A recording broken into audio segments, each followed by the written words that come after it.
Assalamualaikum warahmatullahi wabarakatuh. Untuk memenuhi tugas presentasi filsafat pendidikan, saya Hidayatul Nur Istiqomah akan menjelaskan tentang problematika pendidikan. Problematika pendidikan itu apa sih? Nah, dilihat dari dua kata. Yang pertama problematika, yang kedua pendidikan.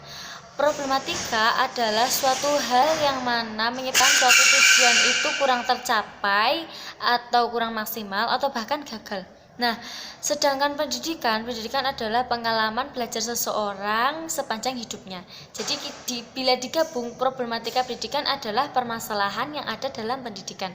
Nah, sebab dan akibat problematika pendidikan itu terjadi karena beberapa faktor. Dalam makalah kelompok kami itu disebutkan ada 6 faktor. Yang pertama adalah karena sistem pendidikan yang gagal, yang mana antara keluarga, antara keluarga, lingkungan dan sekolah itu kurang bisa menyatu, kurang bisa menjadikan seorang anak itu menghargai perbedaan.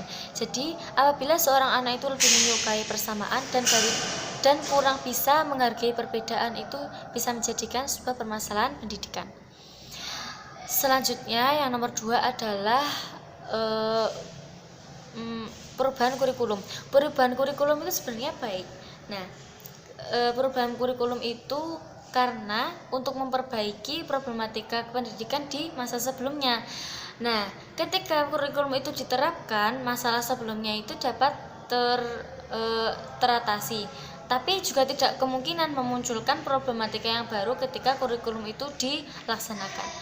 Yang nomor 3 adalah kompetisi guru yang kurang. Nah, kompetisi guru yang kurang itu menyebabkan seorang peserta didik itu menjadi malas dalam belajar atau bahkan karena kurangnya pengelolaan dalam kelas, sehingga menjadikan peserta didik tidak berkeinginan untuk belajar. Nah, yang nomor 4 adalah equity atau pemerataan. Ketika kita masuk dalam SD, setelah lulus kita akan masuk ke jenjang SMP, begitu seterusnya menuju ke jenjang yang tinggi.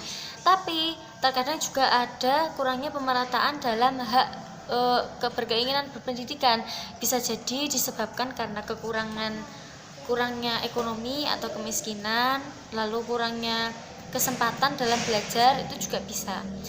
Setelah itu akademik atau kurangnya dalam mempelajari IPA, matematika, dan bahasa Inggris. Kenapa 3 mata pelajaran itu? Karena 3 mata pelajaran itu merupakan salah satu penunjang pengembangan ilmu pengetahuan dan teknologi.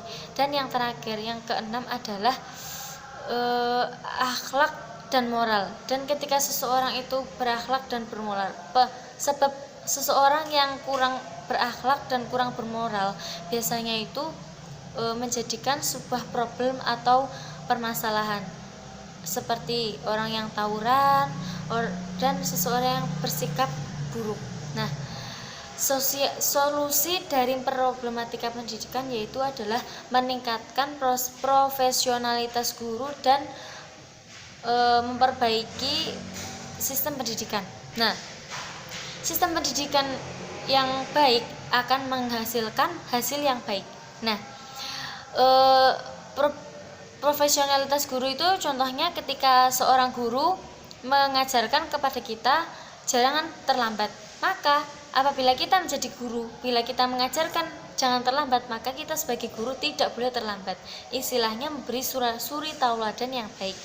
Nah, selain itu menjadikan pembelajaran itu lebih menyenangkan. Jadi bisa dengan merubah pengelolaan kelas yang lebih baik, tidak monoton, menjadi menarik.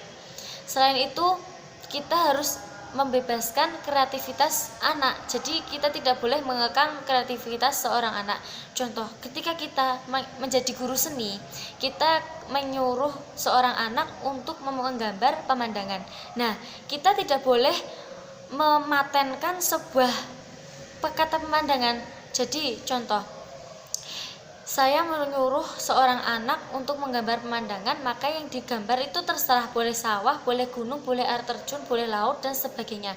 Jadi saya tidak boleh mengekang anak hanya menggambar gunung saja atau sawah saja. Nah, itu sebagai contoh kecil. Sekian dari presentasi saya, kurang lebihnya mohon maaf.